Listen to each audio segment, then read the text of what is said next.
Hello everyone. In this video I'm going to go through the notes on absolute valuation models, and then I'm going to walk you through the workbook on absolute valuation. It's a continuation of the weighted average cost of capital workbook. I'm going to put the entire workbook, including everything, out online for you. I thought about it. Really what I wanted to do was to walk you through creating that workbook, but there are several parts to it and they're kind of complicated. So instead what I'm going to do is explain to you how everything is calculated, and then you may need to, with your assignment, make some adjustments to individual items, and so you know what you're doing there when you make those adjustments to see how things change and improve your estimates there. At the end of this, after I put this out online, I'm going to create your homework. So your last two assignments, assignment 3 and assignment 4, you're going to evaluate stocks using the absolute valuation models, and then also add in some of your own qualitative reasoning to explain some of the assumptions you made in the models, and also ideas about how things you expect these companies to do in the future and why they might or might not be a good addition to the student investment fund. So let's go ahead and get started. Here are the notes on absolute valuation models. Absolute valuation models are models for which the intrinsic value of the firm's total value, value of equity, or value of equity per share is based on the fundamentals of the firm without comparison to those of other firms. So when we talk about, and kind of the last lecture is going to be on relative valuation models, those use comparisons with other firms to determine if the firm is under or overvalued, or if it's an attractive buy right now, or if it's not an attractive buy. These don't compare with other firms. And so what we're looking at, what you're going to see here, is that we look at the expected cash flows of the firm in the future. We discount those cash flows back to today at the appropriate discount rate, and then using that information, determine whether or not it would be a good buy and give a solid return for the portfolio. So primarily these models estimate the expected cash flows to be paid out to investors in the future and discount those cash flows back to today at the appropriate discount rate. There are several general approaches to discounting these cash flows. In your previous finance classes, you probably completed dividend discount models using constant growth, one-step growth, and two-step growth models. All of you were in my investments class. We did that in the investment mix class. Most of you, I think, were in my business finance class. We did it there too. So you've seen these models before, even though you might not remember them. And that's one reason I'm not going to go through all the math associated with these models. So for our calculations, we'll use the H model, which is one you may have seen, but probably not, which is a generalized form of the dividend discount approach that allows for more flexibility. So I've kind of given you down here a graphic of how the growth rates look in these. So if you remember back when in previous classes when we talked about constant growth stocks, the dividend is still growing, but usually at a very low rate. And that rate is considered to be constant. In other words, that is the rate at which the dividends will grow forever, or the cash flows will grow forever. So this doesn't mean that the dividend isn't growing. It just means that the growth rate is flat. So it's just 3%. The dividend's growing, but at 3%, for example, forever. So the growth rate is flat. One-step growth, we have a period of high growth, and then it drops down. And if you remember, this is the horizon or the terminal time period, and this is where we get the terminal or the horizon value. It means the same thing. And then we have a constant growth rate after that. Then the two-step growth, it's kind of like the one-step growth, but we put 2 steps in. So these are the ones that you've seen before. The next one, I've changed the model a little bit. It's referred to as the H model. The H model doesn't assume a step down like this. Rather, it assumes that over time, firms transition from high growth to low growth. Studies have found this is a little bit more accurate when we look at actual firms and how they act. Traditionally, this H model starts at this point. Kind of hard to show you there. Where my cursor is right there. They start at that point, so they're ending their high growth period and they're transitioning down at that point. What I did here, and that's why when we get to the workbook, the formula for this for this model is rather long because it's actually 3 different valuations. One is this high growth rate period. The second is this transition period, or actually adding the transition value. And then the last one is the low constant growth rate period. So it's considered to me maybe a little more accurate because we know firms just don't have a high growth rate and then suddenly drop down to a lower growth rate. It's usually transitioning over time. So this is the single model we'll use. We can get a flat growth rate from this model. If you're looking at a firm that's constant growth, we just set the high growth rate and the low growth rate to the same value, and then it's just a constant growth model. And I'll show you that as we get to that in the spreadsheet. So life cycle and multi-stage growth models, most firms have non-constant growth in future earnings and dividends. So we'll need to use multi-stage models for these firms, and we're going to specifically use that modified H model. For many firms, practitioners assume that growth has 3 stages, which are characterized as follows. The growth phase has rapidly increasing markets and earnings, high profit margins, heavy reinvestment, which results in negative free cash flow to equity. We'll come back to that later. Little or no dividends because reinvestment offers high returns, and growth eventually slows as competitors enter the marketplace. The transition phase, earnings are still increasing but at a slower rate as competition increases. Earnings growth is above average but is declining towards the growth rate for the overall economy. Capital reinvestment slows, resulting in positive free cash flow and increasing dividend payout ratios. And then finally, mature phase, return on reinvestment in the firm, ROE, equals the required rate of return. Earnings, dividend payout ratios, and return on equity stabilize to long-term rates. Earnings and dividend grow at the mature growth rate, and the firms can be valued during this phase using the Gordon growth. And let me put in here, this is also known as the constant growth model.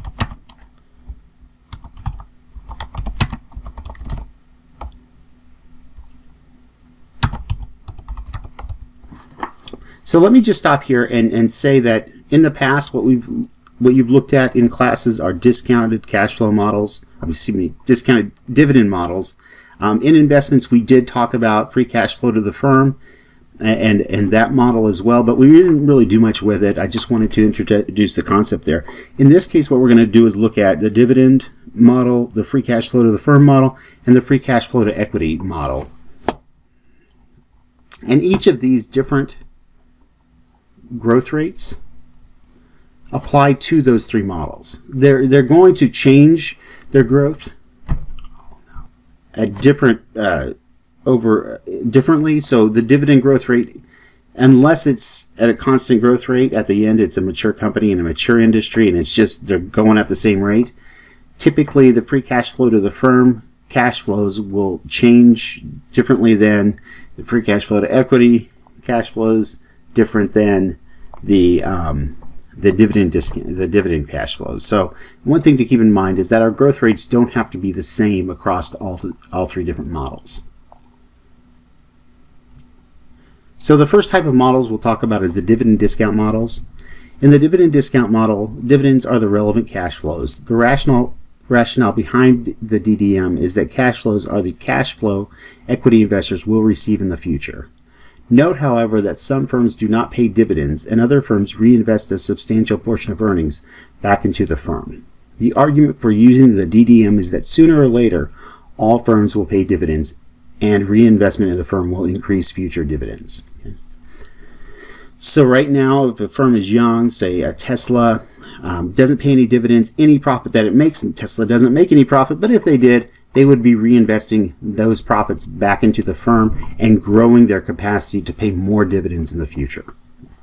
The choice of the the discounted cash flow model for valuation should be based on the firm's characteristics and valuation perspective. Dividend discount models are most appropriate when the firm has a history of dividend payments. This provides the analyst with a history from which to extrapolate future dividends. Otherwise, it is difficult to forecast when a non-dividend paying firm will start paying dividends and how much they'll eventually be. The firm's dividends have a consistent relationship with earnings. Dividends should be related to the firm earnings if there if they are to be a good indicator of the future firm and shareholder wealth. The valuation perspective is that of a non-controlling shareholder. If the perspective is that of a controlling shareholder where firm cash flows can be controlled, a free cash flow model would be more appropriate. So part of what you're going to do for your assignment is you're going to pick the most appropriate model. I'm going to have you run all the models, and it's pretty easy to do in the spreadsheets, but I want you to kind of determine which one is the most appropriate to look at of the different ones we're looking at. The dividend discount model is a basic tool in valuing common stock. It is widely used and accepted among practitioners and academics. The DDM is based on the idea that the value of an investment is the present value of the future cash flows, where the future cash flows are the dividends. I want to go over one thing. So one thing that's not in the notes, let me go ahead and add that down here, is that the appropriate discount rate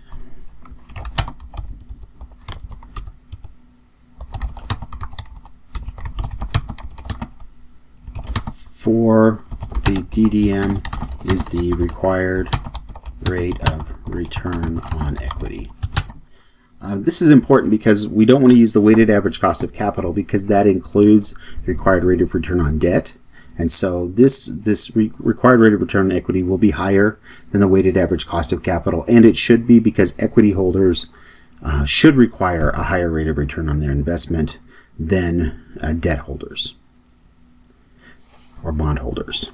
So that's the dividend discount model. I'm going to walk you through the spreadsheets here in a few minutes, but the next two models are free cash flow valuation approaches. They're free cash flow models. There's two of them, the free cash flow to the firm, and that's FCFF, and then the second one is FCFE. Free cash flow to the firm is the cash flow available to all the firm's suppliers of capital. So this is common stockholders, debt holders, and preferred stockholders. Once the firm pays all operating expenses and expenditures needed to sustain the firm's capacity. The expenditures include what is needed to purchase fixed assets and working capital, such as inventory. The firm's supplier of capital include common stockholders, bondholders, and preferred stockholders if the firm has preferred stock outstanding. So that's free cash flow to the firm, and what you should remember here is that's all the cash available to all of the investors in the firm. And then what we do with that, and I'll show you here in a minute, but what we do to that is that we take out any prior claims to the value of the firm. So we would take out the value of the firm's debt, interest-bearing debt, because that is the value of the firm that goes to and is associated with the bondholders and the lenders to the firm. Then we would take out, if the firm had any value of the preferred stock, because that again goes to those preferred stockholders. And whatever is left then is attributable to the common stockholders. They're referred to as the residual claimants. Free cash flow to equity is the cash flow available to the firm's common stockholders once operating expenses, including taxes, expenditures needed to sustain the firm's productive capacity, and payments to and receipts from debt holders are accounted for. There are two ways to estimate the equity value using free cash flows. An entire firm and all its cash flows, free cash flows to the firm, are discounted with the relevant discount rate being the weighted average cost of capital because it reflects all of the firm's sources of capital. The value of the firm's debt is then subtracted to calculate the equity value. With the free cash flows to the equity, only those cash flows relevant for equity holders are discounted, with the relevant discount rate being the required rate of return on equity, just like the dividend discount model. This provides a more direct way of estimating equity value. In theory, both approaches should yield the same equity value if the inputs are consistent. However, the FCFF approach would be favored in two cases. The first is if the free cash flows to the firm, free cash flows to the equity is negative, and that can certainly happen, especially with a young firm. If they're just really growing and they're really investing and they're getting larger and they're using up all their cash flows that way, you can have negative FCFE consistently over time, or short periods of time. In that case, free cash flows to the firm would definitely be the more appropriate choice. The second case is that the firm's capital structure, the mix of debt and equity, is unstable. The FCFF approach is favored here because the required rate of return on equity used in the FCFE approach will be more volatile, when the firm's financial leverage is unstable. And when using historical data to estimate free cash flow growth, FCFF growth might reflect the firm's fundamentals better than the FCFE growth, which would fluctuate as debt fluctuates. So there are many ways to calculate free cash flows, and I looked through several books, and I've actually taught this many times. What I've kind of gone towards is the CFA, Chartered Financial Analyst, definition of free cash flows.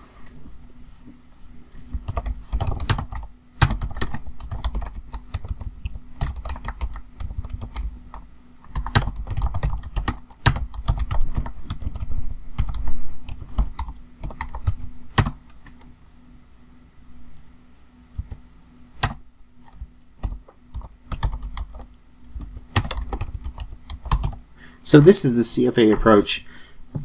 There are definitely other approaches, and actually when I put together the workbook that I'm going to show you here in a minute, I tried two different approaches, one that I taught quite a bit, and then this one. What I found is that there shouldn't be a big difference in the outcomes. However, this one kind of gave more stable outcomes in the companies that I looked at. So I decided just to be consistent, and if you should go out and get your CFA, this will give you some exposure to it. Also, because it's kind of the gold standard for financial analysis. So I went ahead and went with this one. This one, the way it's calculated is that we take the net income for the firm, we add back non-cash charges. The big ones are always amortization and primarily depreciation. And then I add two other ones in based on the CFA material. One is non-cash charges associated with executive compensation. So this is going to be things like whenever a firm gives an executive stock options. Well, there is a cost associated with that on the income statement. However, that's not a cash charge. They're not actually giving them cash or paying cash out for that compensation. They're granting them rights to stocks in the future. And so that's considered to be a non-cash charge. And we'll go through what those non-cash charges are when we get to the workbook. Plus the interest expense multiplied by 1 minus the tax rate minus the fixed capital investment. So what we're actually talking about here, and I'll show you this, is the investment in net property, plant, and equipment, so our tangible fixed assets. A firm has to, or should at least, continually invest in their fixed assets to maintain the firm and to grow the firm. And so, to the degree they do that, they're using up cash. Also, working capital investment, that's WCINV, and this is the amount of cash that the firm puts out to pay for accounts receivable, inventory, and then we subtract out accounts payable and accrued expenses from that to get our net investment in working capital. And again, we'll go through this, but the idea behind this is that we take all of the cash, so net income plus non-cash charges, then we're adding back the interest. And the reason why we add back the interest is because that is a cash flow that goes to an investor to the firm, the bondholders or the lenders to the firm. So we want to add that back because that is a free cash flow to the firm. We multiply that by 1 minus the tax rate, because the taxes are, we want the interest net of taxes. So the value of operations is the present value of the free cash flows to the firm, of the firm discounted back at the weighted average cost of capital. So why the weighted average cost of capital? We use the weighted average cost of capital as the discount rate because it represents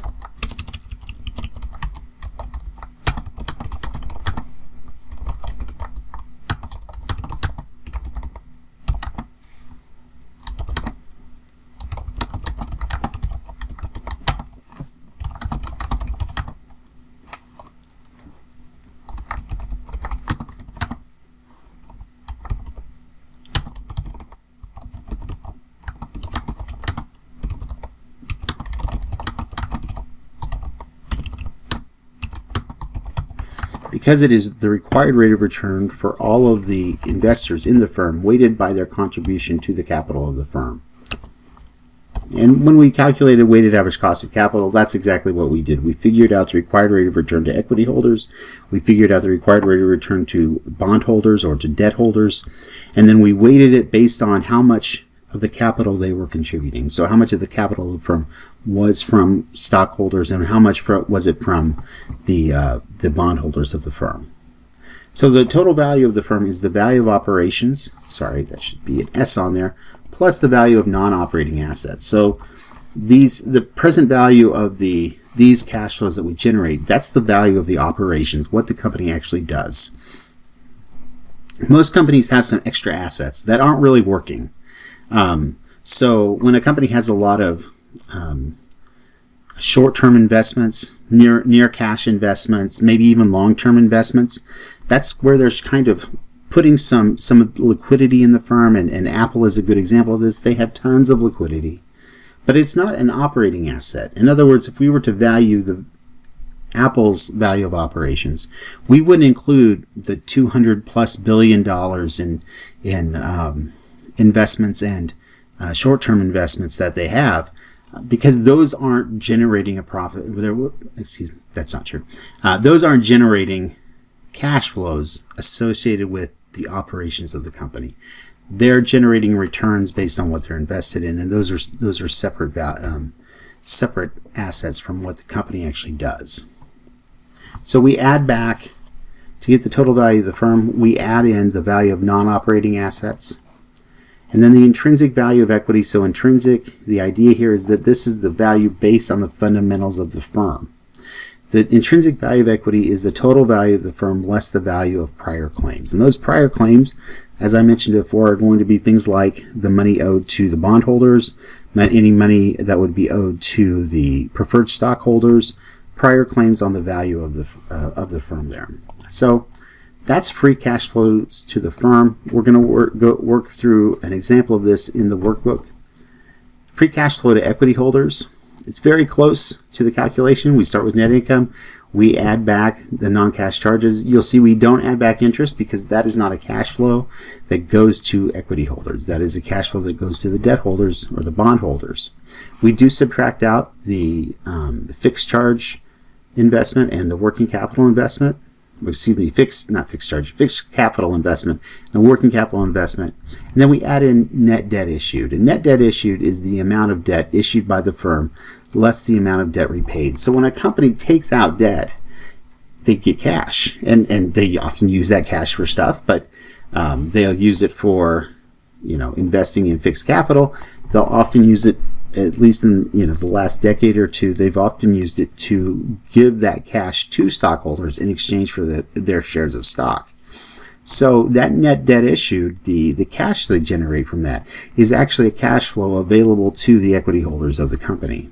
The net debt issued is the amount of debt issued by the firm less the amount of debt repaid. And the intrinsic value of equity is the present value of the future free cash flows to equity of the firm discounted back at the required rate of return on equity. So it's very close to it. There is a short calculation you can do to get from the free cash flow to the firm value to get to the free cash flow to equity holders' values, and I'm going to show you that in the spreadsheet. So issues in free cash flow analysis. When determining free cash flow to the firm and free cash flow to equity holders, analysts should be aware of the following issues. Discrepancy between balance sheet items and cash flow statement items. The reasons for this are firm acquisitions and divestitures and the presence of foreign subsidiaries. The analyst should adjust cash flow projections for these contaminants. Dividends versus free cash flow to equity holders. Firms with low dividends, such as a young startup company, usually have low free cash flow to equity holders because they have large capital expenditures or are facing difficulties. However, many analysts consider FCFE more relevant than dividend discount models because these young startups often don't pay any dividends, and future dividends are difficult to forecast. For firms being valued for acquisition, the acquirer can in the future control all of the firm's cash flows, not just the dividends, and FCFE is often a better indicator of future shareholder wealth because it reflects all the cash flows available. Sorry. That should say to the equity holders, not just those that are paid out. The effect of dividends, repurchases, share issuances, and leverage on FCFE and FCFF. And this is an important thing to remember because it can be a little confusing. But dividends, repurchases, share issuances, and leverage.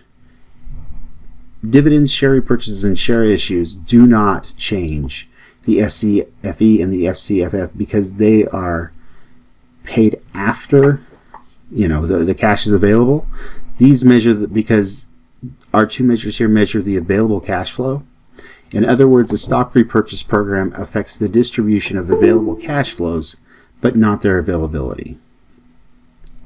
Increases in leverage do increase FCFE, and we saw that net debt issuances, or excuse me, make sure I use the right term here. Net debt issued, yep. Increases in leverage, future FCFE increases by the tax savings from the interest tax shield, but is decreased by future interest payments to debt holders. So just a second to explain that. When a firm takes on more debt, they pay fewer taxes out because they get to deduct interest from their earnings for tax purposes. So that actually increases the free cash flows to equity holders. But it's also decreased. The cash flows are decreased by the interest that's paid out to debt holders. The FCFF only changes by the tax savings from the interest tax shield.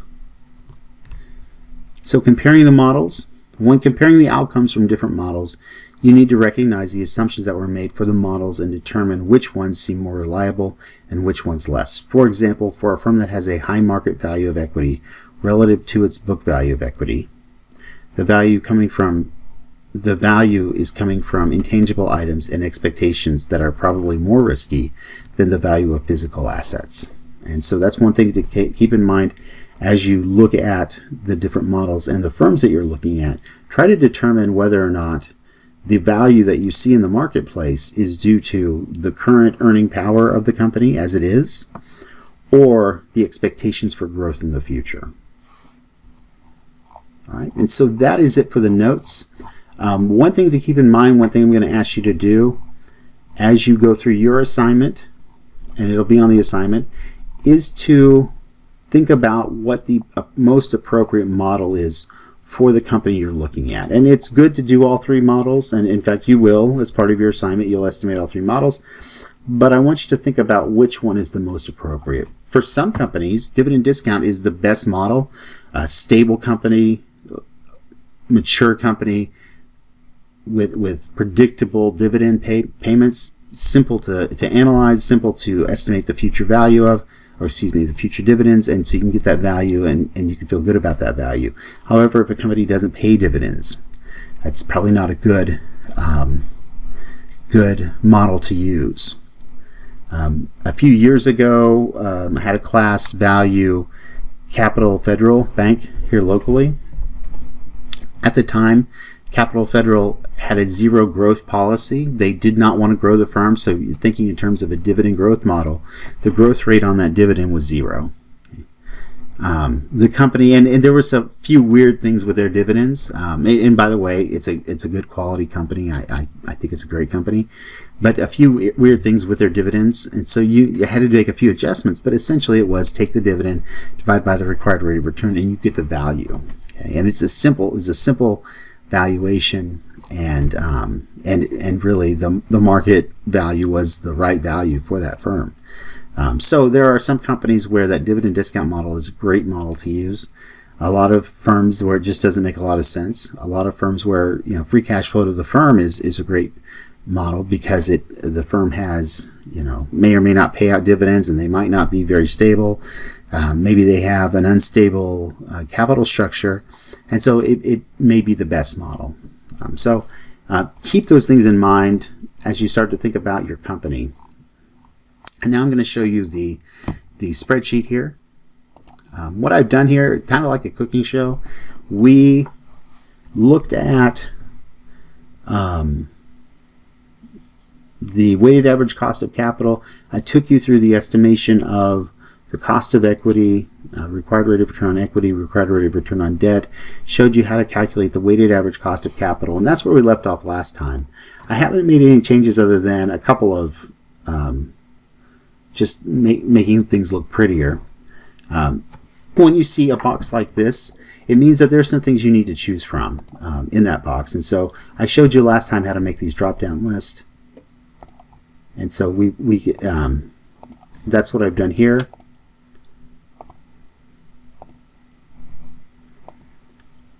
And it'll change your values over here. And I demonstrated how to do that last time. I have made a few of those in the workbook. I've changed this user input sheet at the beginning to add a few more things. And then throughout the workbook where you see these yellow cells, sometimes it's where you need to put a value in. Sometimes it's where you can put an optional value in and use that as a choice. And I'm going to go through and I'm going to show you how to do this. One thing I put on here on this first page is something I wish we had access to at Washburn, but we don't. However, if you live in Shawnee County, you do have access to it through the library. It's called Value Line. I like to use it because it's fairly well respected, and academic research has shown that it's pretty on target on valuations and on their predictions about firms. So what I've done here is I've put in options where you can look up the Value Line growth rates, expected growth rates for the earnings per share, the dividends per share, and the cash flow per share, and you can input them here.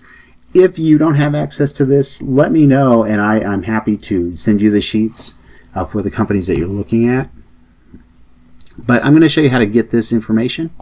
So if you go out here, go to the library, Topeka Shawnee County Public Library, tscpl.org, and I want to go to Research It, All Databases, and they have a lot of great databases on here.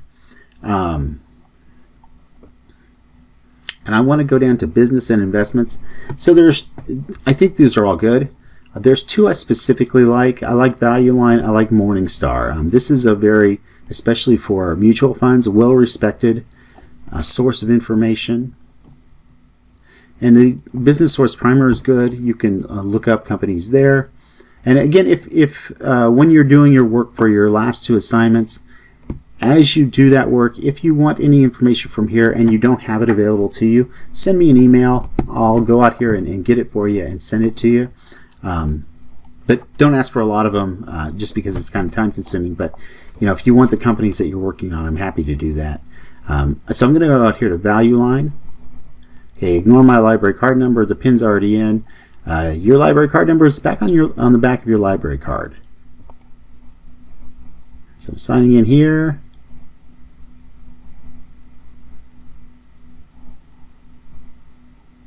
Someday. Here we go. All right. So this is the Value Line website. So I grew up with the paper copies of Value Line. A lot of libraries, the library at the school I came from, subscribed to the paper versions, and we would collect those versions. And what they do is they put out a one-page report for most publicly traded firms in the U.S., especially the larger ones on like the New York Stock Exchange and the NASDAQ Global Select Exchange. You'll see them on here. I want to go to Browse Research. And today what I'm going to look up is Coca-Cola. So put in the symbol here, gives me the options. I'm going to go with Coca-Cola. So it'll pull up this for you. And if you want to use this, that's fine. I like the paper ones just because I'm more familiar with it. So I'm going to show you the information on there. Here, so this is something we're going to be interested in, is the growth rates.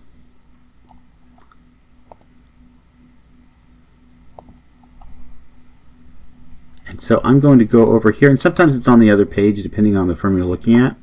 But I want to pull up the most recent report. So I'm just going to click on this. And so this is the value line statement. Like I said, one page. It's got some information about the industry down here and the firm with, I guess not really the industry, the firm within the industry and how it's, where it's at. What I'm interested in terms of the growth rates are down here. And if you look over here, it says annual growth rates, past 10 years, past 5 years, and then the estimated, and it's 17 through 19 through 23 to 25. That's just a standard heading. Essentially, it's the next 5 years. Okay?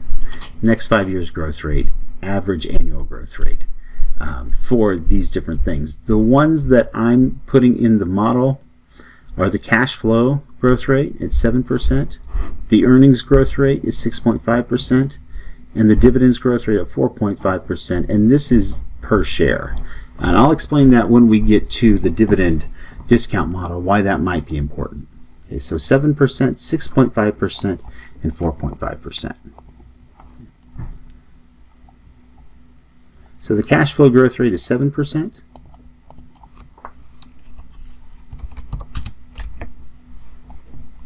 The dividend growth rate is, dividend growth rate is 4.5%. And then the earnings per share growth rate is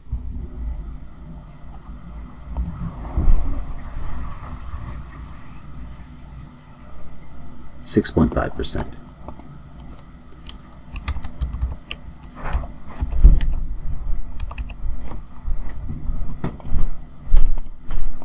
All right, the other thing we have to look up is this 10-year benchmark security for Coca-Cola. And just remember to do this whenever you start looking at a new firm. You need to go to Capital IQ and look up this information.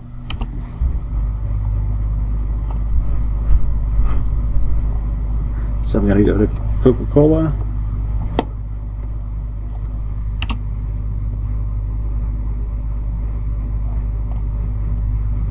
And the fixed income summary.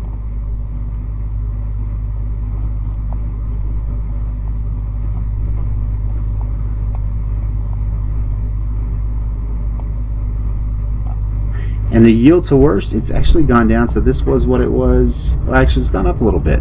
A day or two ago, 1.711%. Extremely low for a 10-year bond. And that's just because of how rates are right now. So we've input those numbers. I've shown you how to calculate the CAPM, the discounted cash flow models, the bond yield plus risk premium model, the synthetic debt rating. In this case, based on the information from Coca-Cola. And the one thing to remember here is that if you're looking at a company that is not a large manufacturing firm, if it's a smaller, riskier firm or a financial firm, you need to change the number in this cell to get the correct synthetic debt rating. So what I'd advise you to do is just click through these as you're going through your firm and make sure everything is set up the way it should be. What I've done is actually that shouldn't be highlighted anymore. There we go. I've just set it up as the same, just linking to that first page. We did the capital structure last time. We looked at the weighted average cost of capital. If you have other estimates for cost of equity or cost of debt or the tax rate, this is where you would put those in at. And then you can choose that as an option. Although in this case there is none. You can choose that as an option when you calculate your weighted average cost of capital.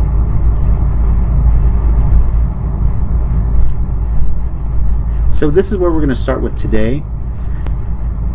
On this spreadsheet, what I've done is I've looked at the last 11 years of dividends for the firm and the dividends per share. So what will automatically update in this spreadsheet is the dividends per share, the growth rate from one year to the next, the total amount of dividends paid, and I'm going to tell you why this is important here in a minute.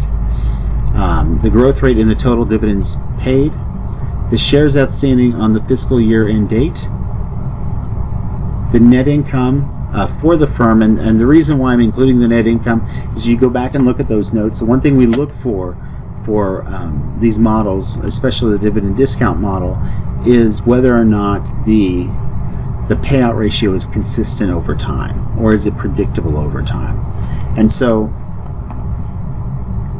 I use that to calculate the payout ratio, because that is the dividends paid divided by the net income of the firm. So one question I have on here is, why would the growth rates differ? So if you look here, the dividend per share growth rate is different than the growth rate for the total dividends paid. So you can see here, the second one is a little bit higher in 2009, a little bit lower in 2010, and somewhat lower, pretty lower in 2011, 2012, 2013, 2014, 2015, 2016, 2017, 2018, and then in 2019 it pops up a little bit here. The difference between the two is because during this time period, Coca-Cola is repurchasing shares. And so, as they repurchase shares, they can grow, their dividends per share will grow faster, as long as they're maintaining, their some growth, or even keeping things flat, if they're paying a flat dividend. As they're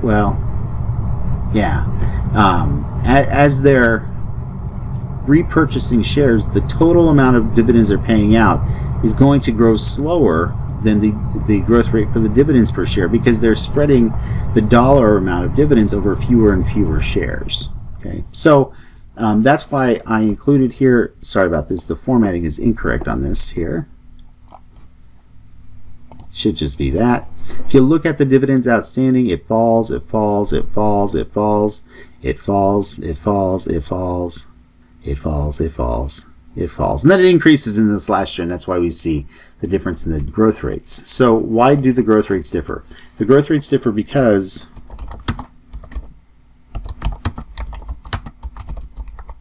when the firm repurchases shares and issues new shares. So what the second one is measuring is the total dividends paid, and the first one is measuring the dividends per share. If there's a lot of movement going on with the firm's repurchases, that's one thing to keep in mind when we look at analyst estimates for dividend growth. We don't know in the case of Capital IQ, because we'll use one of those estimates too, and in the case of Value Line, if the analysts are considering taking into consideration the expectation that the firm is going to repurchase shares. So if your numbers are a little bit off, you might consider that as possibly one of the reasons, is that you might be looking at it as the growth rate is based on the firm not repurchasing shares, and they might be considering that it is. Okay, but one thing to keep in mind there is that those growth rates do differ, and there's a good reason for it.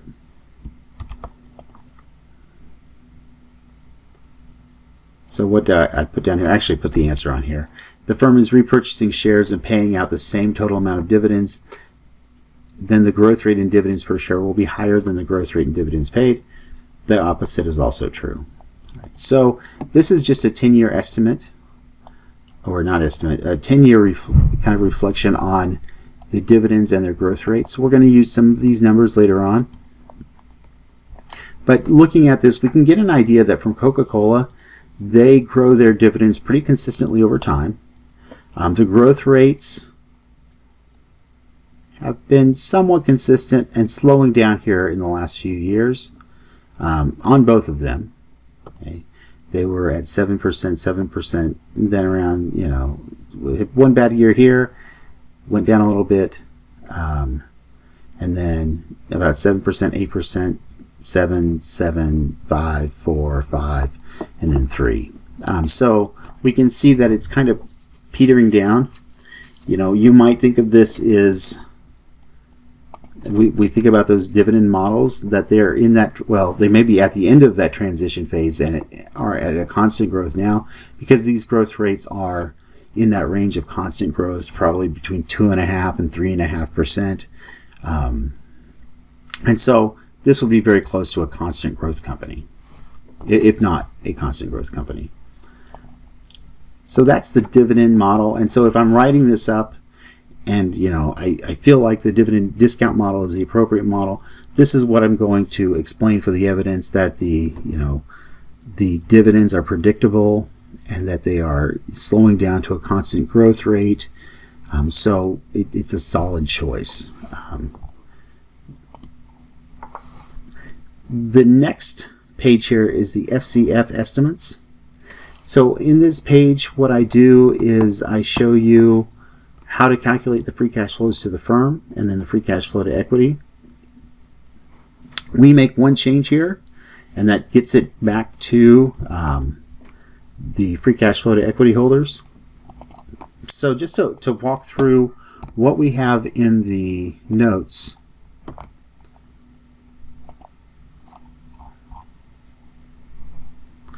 So free cash flows to the firm, let me do a side-by-side here.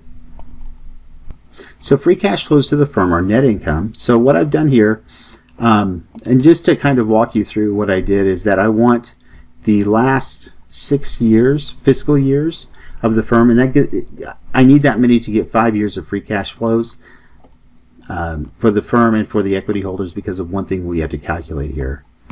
So we start with net income, and I have the workbook look up the date of the most recent fiscal year end, and then use that to create these headings. So we start with net income, and that's just filled in through Capital IQ. We can see here for Coca-Cola, their net income has dipped, kind of had a rough time. It dipped down here in 2017, and it's growing back up here. We're adding back the non-cash charges. There's two for Coca-Cola. Depreciation and amortization, that's always a big one. We get this from the statement of cash flows. The stock-based compensation, so this is the charges on the income statement for stock-based compensation, but it is a non-cash charge. So in other words, the company isn't actually paying cash out. And then provision for losses. So you'll often see provision for losses if the firm lends out money or if the firm has a lot of accounts receivable. If there's a meaningful amount of losses, they might create a provision for losses. You'll often see these with financial institutions. Part of my job at the last bank I worked for was actually to determine what that number was for the bank. I had to look at the quality of the loans and assign, determine how much we needed to reserve against that. But it's not a cash charge. It is just an expense to create an allowance for losses on the balance sheet. So we add those back in because they're non-cash. Then we have the interest expense because we're adding back the interest expense multiplied by 1 minus the income tax rate. So we have the interest expense again taken from the income statement. We can see here it's fairly consistent. It's growing some over time because they're taking on some more debt. The effective tax rate, again, taken from Capital IQ. And this is one of those places where you might need to make an adjustment, because when you look at some firms, and I'll throw another firm in here after we're done with this one, but for some firms, you're going to have some really weird answers, or you'll have some that are just no number, and you need to put a number in there to make the model work. In this case, 2017 looks kind of weird. For Coca-Cola, they had a very high effective tax rate. And so, we want to take that into consideration when we look down here below at the free cash flows and how that might have affected it. So this is the net income plus the non-cash charges plus the interest times 1 minus the tax rate. And then we look at the fixed capital investment. This is calculated as the change in fixed assets. It's IQ CapEx from the statement of cash flows for the firm. So it's the net amount of, or it's the amount of investment in property, plant, and equipment.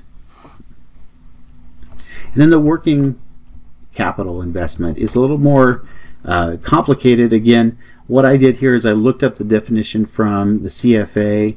I've seen different definitions of this. The big important accounts that we look at are accounts receivable and inventory. I've seen some people include cash in this. The CFA does not include cash in this because they consider that it's kind of a gray area if that is working capital or not. But it is, it's cash, so we don't include it here, or at least they don't. And so, just to be consistent, I didn't as well. And so, this is the actual amount of accounts receivable for Coca-Cola for 2014. This is the amount of inventory. The change in this value is the investment or the disinvestment. So, accounts receivable went down, so they had a negative investment in that year in accounts receivable. Inventory went down, so they reduced their investment. So that would be kind of a positive cash flow. Accounts payable increased, so that would be more cash coming in for the firm. And accrued expenses went down, so that would be a negative, that would be a loss of cash or a decrease in cash. So net working capital is calculated as accounts receivable plus inventory minus accounts payable and accrued expenses. So the net working capital in this case for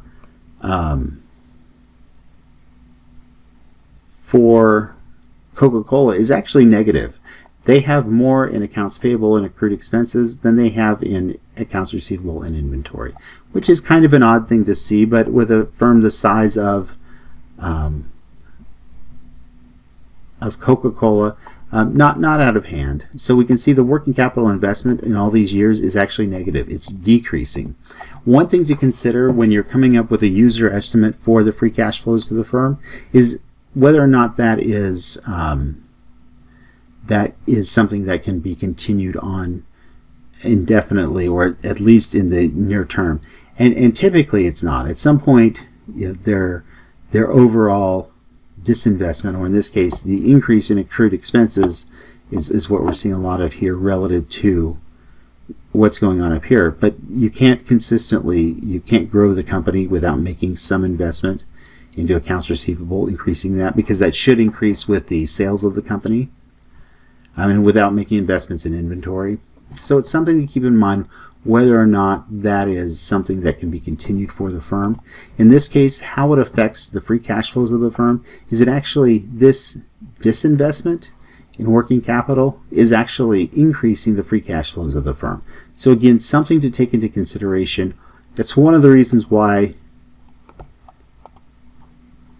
the free cash flows of the firm are so high in 2019 relative to the previous years, is that we see this amount here is much higher than in previous years. So again, something to take into consideration.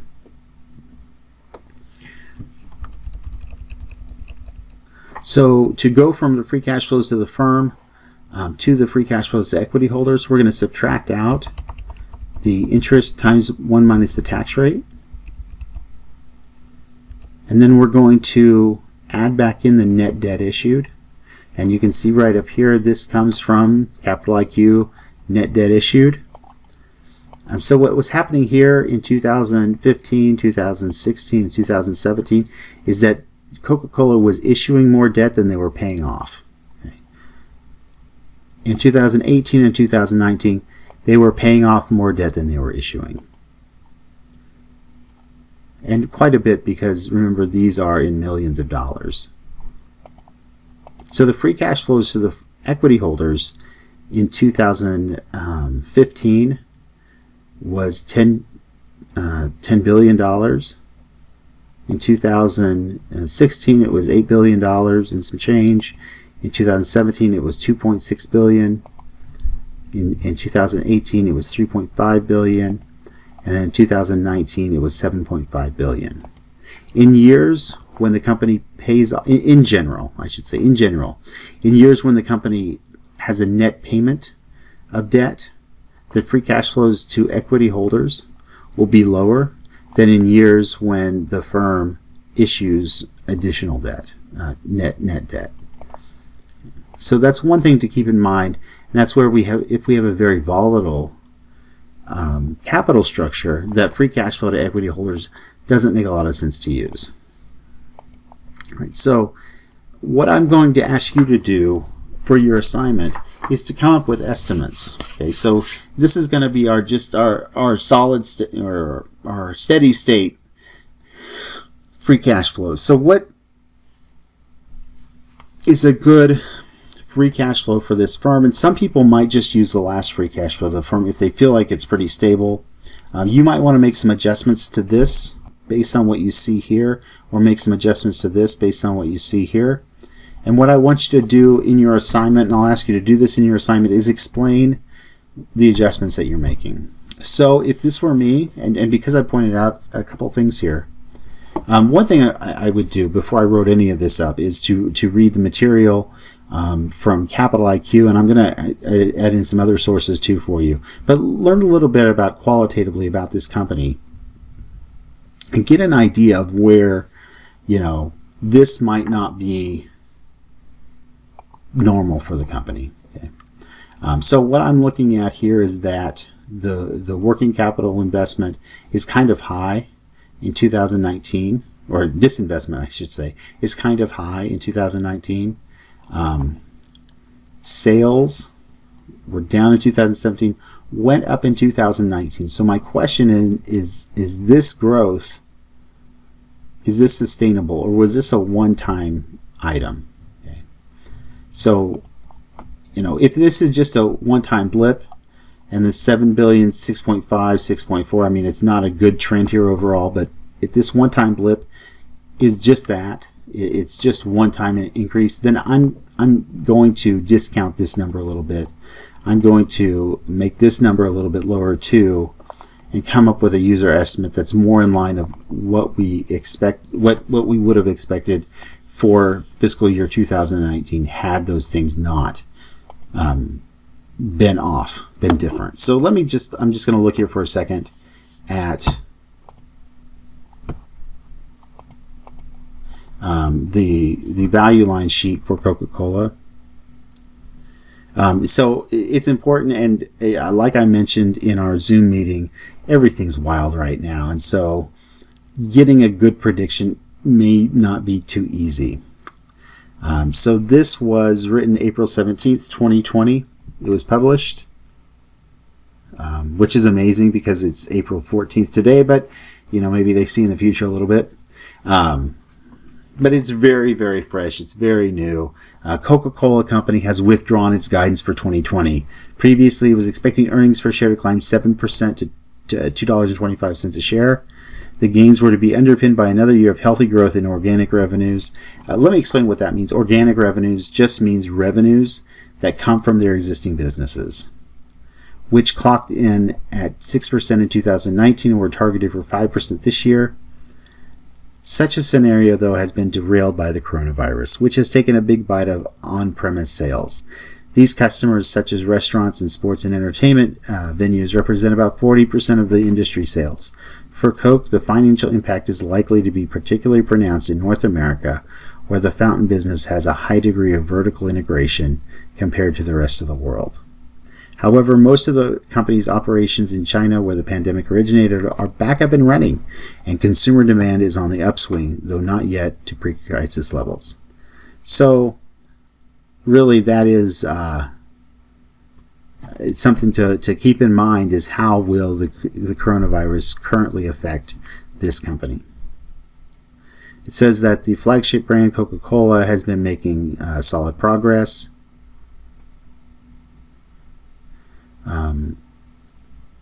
The people at Value Line, and again, their opinions are fairly well respected, have placed a 1 for safety on this stock, saying that it's a safe stock. It may not be a great investment, but it's a safe investment right now. They do admit that it's underperformed the broader market because of their exposure to restaurant and food service industries. And so it's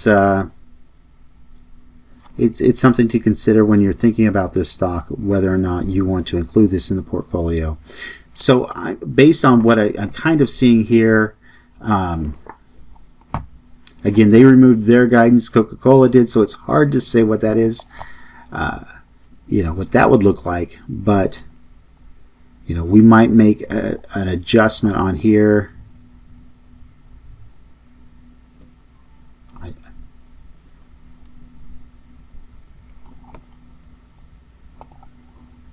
So they said their net income for 2020 would be actually a little bit, I was looking at the projected numbers there, would look a little bit lower than this number, although it's still pretty high. And without doing too much analysis for this video, I would say that this number looks a little too large. It's negative, but a little too large negative comparing to these past numbers.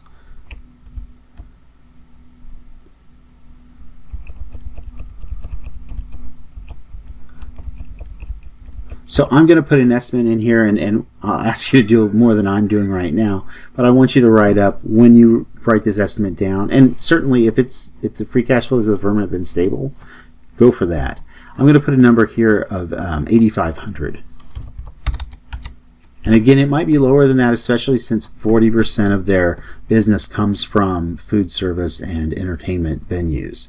So that could certainly be lower. And we'll take a look at the estimates at the end to get an idea there. And then the free cash flows to the equity holders. So consistently, well, it hasn't been consistent.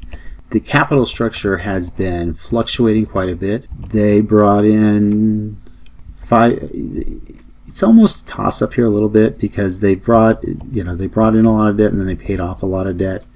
So I'm just going to say no debt change for, this estimate is actually the estimate for 2019 if we took out weird stuff. And so if we didn't change the amount of debt the firm has, and again, for Coca-Cola, I wouldn't use the free cash flows to equity holders, but to have something to put in there, I would probably put it in 9,200. Well, yeah, I'll just put it in for now. We would generally, oh, sorry, that's actually not what I was going for. It's actually 7,800 because we're subtracting out this interest times the tax rate. So I'm just going to reduce that by $700 million. And again, what I want you to do is something a little bit more in depth than that and really explain what you're doing. But for the purposes of this video, that's what I'll plug in there for now. So that kind of finishes up the free cash flow models. What I want you, again, two big things to remember. Free cash flow to the firm is the cash flow available to all the investors of the firm.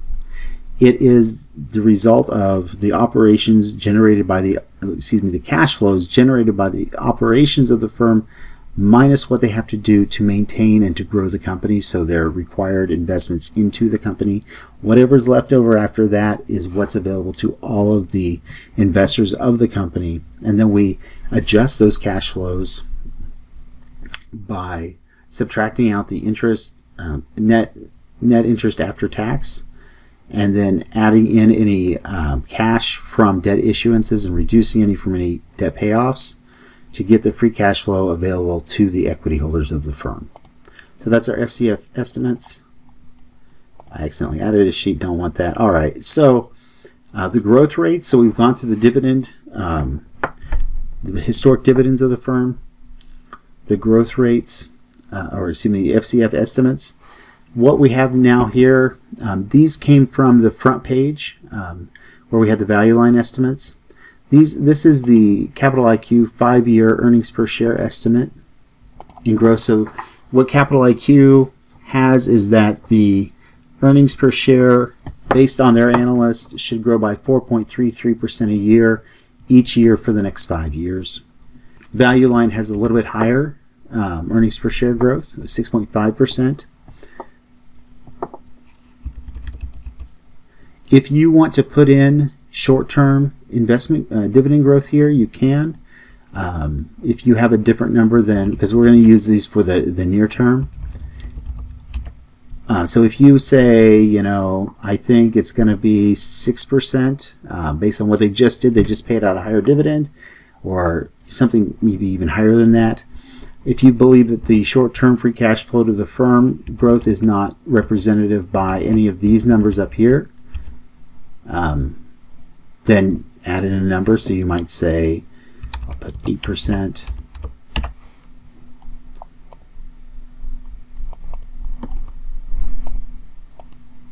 Oh, sorry, that's not what I meant to put that. I'm just putting numbers now here to show you how this is done. Don't want 800%. There we go.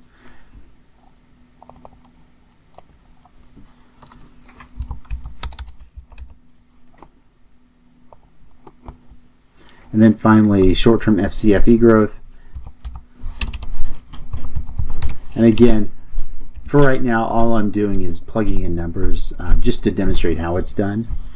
What I'll ask you to do is to give me an explanation of why you're using specific numbers for your firm. So we put in our cash flows, we put in our growth rates, we've got our discount rates already in from when we calculated the weighted average cost of capital. So the first is the dividend valuation. The last annual dividend paid for last year for Coca-Cola was $1.60. And here's where I put in the different estimates. So think back to that H model. The T, sorry.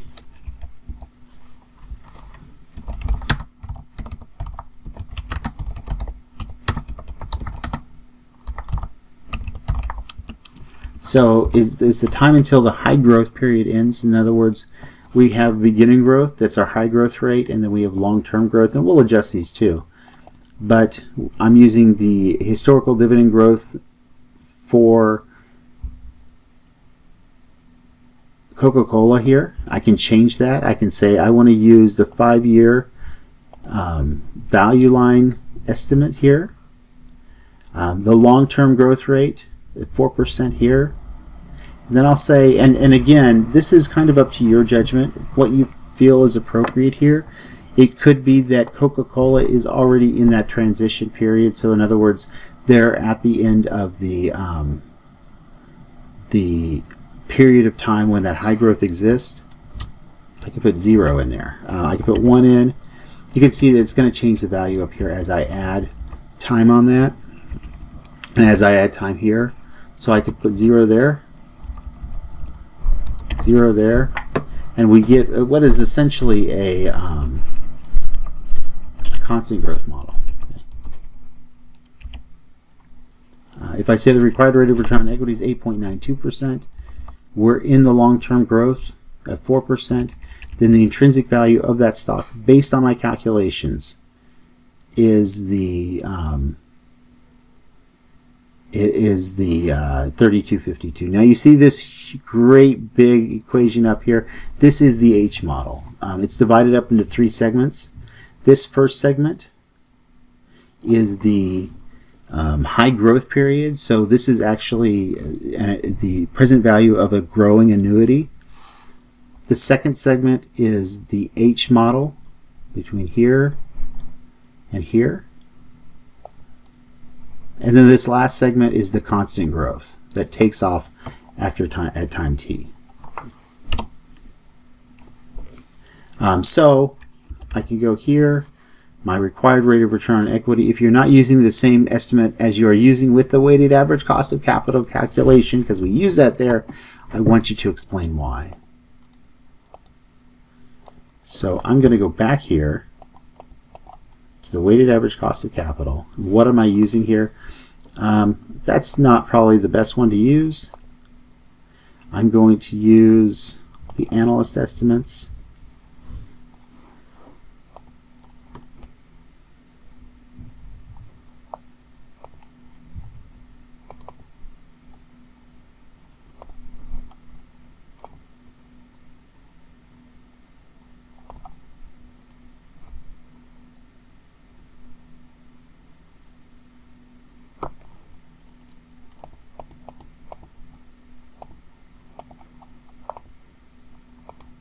Okay, that's right.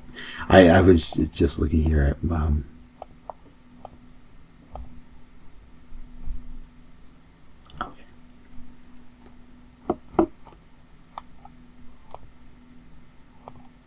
we go.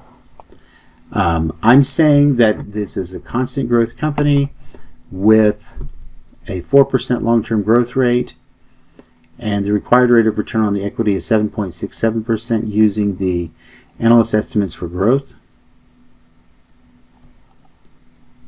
I'm going to switch here to the next page, and so based on this, my intrinsic value is $43.54 per share. I'm looking at the same thing here. However, these don't have to match the same values that we saw on the last page. The cash flow won't. The free cash flow to the firm is clearly different than the dividend. If we say that this is again a constant growth firm, I can change this to 0. I can change my H to 0, and it's just going to grow by the constant rate. The intrinsic value down here didn't change. I just had having some issues with it updating. Yeah, that's right. So it's $54.73. So let's just go through the calculation here. We have the value of operations, again using that H model. We have our value of operations of $253,306,000,000. We add in short-term investments, and again that's taken right off of the financial statements for the firm, and it's going to use the most recent number for that. Because it's a balance sheet item, we're not looking at an entire year's worth of accumulated. We're looking at the value right now. Trading assets, securities, they don't have any of those. Long-term investments, they have $21.7 billion worth. So those, because they're non-operating assets, but they are part of the value of the firm, we add those into the value of operations. If you look at the balance sheet of the firm and you see anything else that you would consider to be a non-operating asset, and if you have questions about that, feel free to ask me. It's not always very clear what you would include there and what you would not include. So I'm happy to answer any questions you have about that. But you would add them in here. You just list them and put the values in, and so you would get the value here after you've added those back in. And here are the prior claims to the firm. Sometimes these are referred to as non-operating liabilities. The total debt for the firm, and this is actually in capital IQ, this is actually a single number. It is all of the interest-bearing debts and capital leases of the firm. If you're doing this using something other than capital IQ, you might want to list those out. It's going to be your short-term debt, current portion of long-term debt, current portion of capital leases, long-term debt, and then the capital leases, the long-term capital leases of the firm. And so those are going to be the prior claims. If the firm has preferred stock, you would probably add that in here as well. And that you would want to use the book value of the preferred stock here. So you have your total prior claims on the value of the firm. Subtracting that out gives us $234,016.21. The number of shares outstanding is 4,276,000,000 shares, and so our intrinsic value per share based on this model is $54.73. Then the last valuation model is the free cash flow to equity holders, and I'll take this off. I was working on something there. So we get the free cash flows of the firm from the page that said free cash flow to equity holders. This was the estimated amount I put in. Again, I'm going to take a look at this company as a constant growth company. So it's hit that long-term growth phase. The intrinsic value of equity based on that would be $166 billion.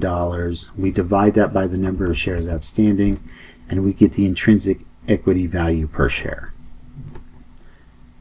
Again, we want to look at this and see if this is what we agree with. I might take this and change it to the cash flow per share growth. Again, it's not going to really make a difference here, but one thing to consider is that I've said this is a constant growth company. However, Value Line says it's going to grow at 7%. The cash flows, okay, of the company are going to grow by 7% per year for the next 5 years on average. So I might want to reconsider my thought that this is a constant growth company, at least in terms of the free cash flow to equity holders model. So I might say in here, we're going to have 5 years, 5 years of time period, and then it's going to transition over 4 years. And again, those are kind of just made up numbers, but you can see how that really does have an effect. So even if I put that this was a one-step model, and the one-step model would just be getting rid of that transition period.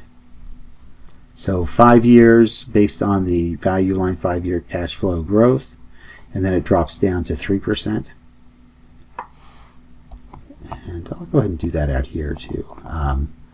Value line, 5-year DPS growth is not much different than the long-term growth rate we have here for dividends. I'll say it's 5 years here. And we went up a little bit, $1.50 per year or per share. So once we have all these in here,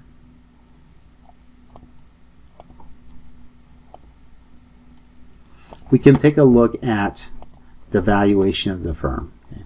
So the market price, this is just pulled off of the Capital IQ site. This is currently what Coca-Cola is selling for. You can see here our estimates are pretty darn close. Even though I didn't know what the number was in advance, if we make reasonable estimates, we can get, in this case, we get pretty close with all of the different numbers. That dividend discount valuation, like I said, is probably a good valuation choice for Coca-Cola because it does have a long, steady history of dividend payments. And so we can see here the market price is not terribly different than that dividend discount valuation. The company has taken a beating in the last couple of months, as noted in the value line report. So that may be something to take into consideration as well. I hope this helps you out. I'm going to be kind of specific in the assignment regarding what I want to see you do in terms of explaining things, and really to me that's what I want you to get out of these next two assignments by looking at firms and for maybe reducing our exposure to them or eliminating them out of the portfolio and adding possible firms. I would say, so a few things I would say is that right now, in my opinion, the investment fund should not have much, if any, cash in it, because we know what happens after stock prices fall. They go back up. And so we want to be invested. We want to be fully invested for the market going back up, hopefully soon. But certainly sitting on cash is not a worthwhile thing to do. And really beyond that, take a look at what you want to be invested in. One thing to keep in mind as you work on this is that I do need for us to make a decision as a group. I do need to share your work with others, and we'll have another Zoom meeting before the end of the semester where you'll talk a little bit about your different reports, the 2 reports you're going to make about the firms. I'm planning on at least the ones we're looking at that are in the portfolio right now, having multiple people create the reports. So you'll do a report on, you may do a report on Altria, for example, and your answers may be very different than another person's. And that's okay, because that happens with analysts all the time. I look at Ameritrade because that's what I use. And I look at the research reports. They usually have 4 or 5 different research reports from different sources available, and they'll be all over the place. One will say this is a strong buy, it's the greatest thing in the world. Another one will say this is a horrible company. I was looking at one today that did exactly that.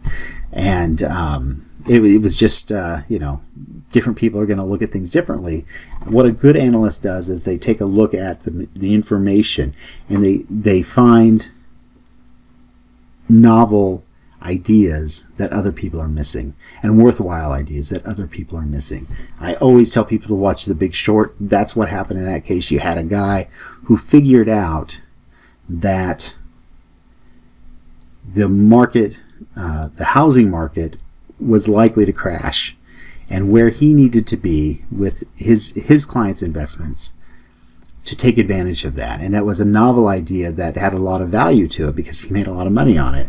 And so that's what companies look for in good analysts is, can you see things that other people aren't seeing and find value or lack of value where other people aren't seeing that. So that's what I'm hoping for in your assignment, is that you're going to take a look at these companies and include your ideas in with this valuation model. So that is it for Coca-Cola.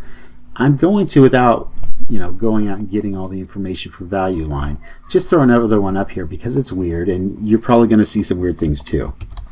So I'm going to put Tesla in here because it's weird. Tesla doesn't actually have any debt outstanding, so we're not going to use this number. I'm just going to clear these out too, just because I don't have them and I don't want them to show up elsewhere. So if we look at this company, stuff's wild. We get the cap them at 6.48%. If your required rate of return on Tesla stock is 6.48%, I'm not quite sure you should be an investor.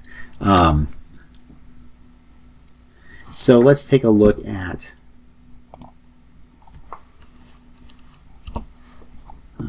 sorry about this. They do have some debt. Surprised by that. But they're primarily common stock. Their synthetic debt rating is really bad, saying that they would need get a 29% estimated cost of debt. So I will go ahead and look those up to see if they have any bonds outstanding out there.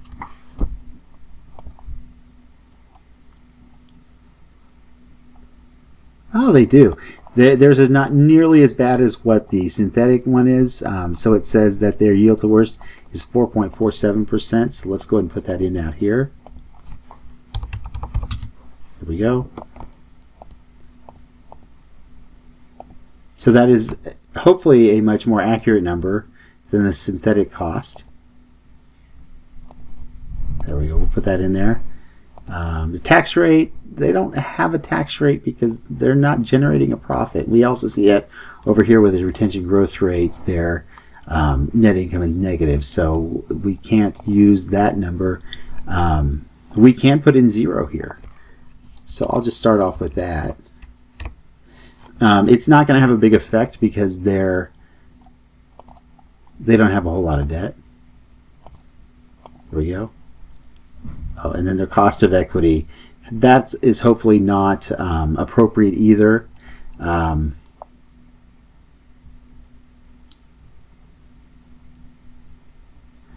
just going to put in 15% here as an estimate. And I'm just showing you because this is a kind of an extreme example because Tesla is kind of strange. But it may be one you're interested in looking at here. They don't pay dividends, so there's not going to be anything worthwhile on this page. Their free cash flow to the firm. Oh, this didn't update. Let me fix this. And I'm going to send you out the final spreadsheet because I've been doing some changes as I've gone along here. So we get some weird numbers here because, again, the effective tax rate. And so this is what I'd want you to do in this case. If you run across something like this, just put zeros in. Okay. You might save it. So I might save this as Tesla. So you don't keep this in your, in your workbook that you have available. And then I would just go through and put 0 as my tax rate. And or you might consider other things there, but that's what I'll go with for now. Relative to their cash flows, we see their net income is negative across the board here. They have been making pretty large investments in fixed capital. They've been making some decent sized investments in working capital. We see here their free cash flows to the firm have been negative. In 2019, this became positive. I'm just going to hope for the best. 1213 as their for fiscal year 2019, their normal one, although that may be a little too hopeful, they have been doing all right. And then I'm just going to use again the 1286, the actual amounts here for free cash flows to the equity holders. The growth rates are bizarre. Now, I didn't put anything from Value Line in because I didn't want to mess with that too much. They don't pay a dividend, so that's really not relevant. I'll up these a little bit. And again, I'm just throwing stuff in here just to kind of show you some weird things that can show up just from Capital IQ and how to adjust for those. So dividend valuation is not a good method for Tesla. There we go. I apologize for that. I've been having some weird things go on with Excel. I think I just need to restart my computer. So this is not a company that has a positive intrinsic value per share based on its intrinsic value. They have debt out there that exceeds the value of their operations. Oh, excuse me. Let me put some things in here. Let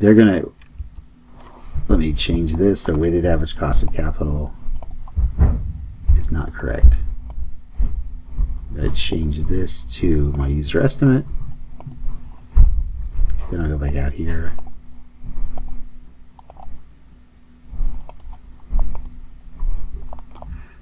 We're going to say they're going to have a long time for high growth. Their beginning growth rate, I'm going to change this to my user.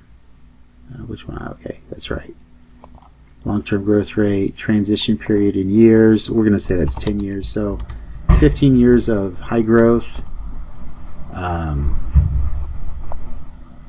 And then 10 years transition down to a constant growth rate of 3%. So we get a total value of the firm of $34 billion. The market cap for the firm is much higher than that right now, just to let you know. The total debt of the firm is $14.697 billion. The intrinsic value of the firm's equity should be the difference between the $34 billion and the $14 billion, so around $20 billion. Number of shares outstanding, they have 177 million shares outstanding. And so the intrinsic value per share, based on this estimate, is $111.62. Flip over to the free cash flows of the equity holders. I'm going to put in the same values here. 10 years. Required rate of return on equity. I used the other user estimate there. Beginning growth. And I'm just going to use the same numbers here. Was 12%.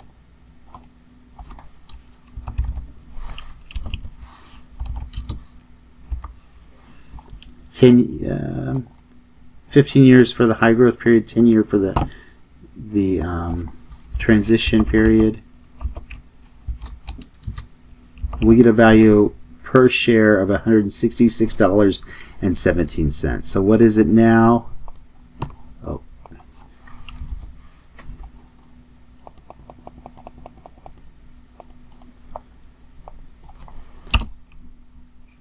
It's currently $709.89. So there we go. The estimates, and mind you, this is a back of envelope. I'm just thinking about what a growth rate might be for the company. Certainly, the fundamentals based on the growth rates and the models that we looked at show a market value or an intrinsic value that is much less than the current market price for Tesla. So, you might adjust those growth rates, those time periods, the required rates of return, and so on, and you might get something closer. The last thing I want to tell you is that if you have a situation like this, it doesn't mean that your answers are wrong. What I want to know from you is if you're getting answers that are very different from the actual market value of the firm, explain why. Explain why, because those are going to be based on your assumptions, okay, and the models that you choose. But explain why you feel that your assumptions are accurate and why the value is so different. It could be that the market greatly overvalues Tesla, And something we didn't go into detail in this class on, but a lot of times the value of the firm is based on the expectation of future growth opportunities and not based on what the company is doing now. So Elon Musk is doing a lot of different things. He's, created roof tiles that act as solar panels, created power, cells for houses, but those aren't part of what Tesla is manufacturing and putting out right now. But a lot of people look at that and say, but the potential is there. And so this company is going to have a lot of tremendous growth in the future. And that may be the case. And the model isn't picking that up because of the assumptions that I made putting into it. So that's something for you to consider as you go through this and as you look at different companies. I've gone through a lot in this video. I'm going to put out an assignment for you tomorrow on Wednesday. And I do hope that you start working on this soon. Let me know if you have any questions or any concerns. Please don't wait until the last minute to do this. And I'll give you about 2 weeks. And then in 2 weeks, we'll get all those together. I'll review them first, and I might make some suggestions to you. And then we'll have our second meeting and everyone will get a copy of everyone's work. And then we'll make some decisions about the student investment fund. I hope everything's going all right for you. I know I've gone through a lot of material today. So again, if you have any questions about it, please let me know, and I will talk to you soon.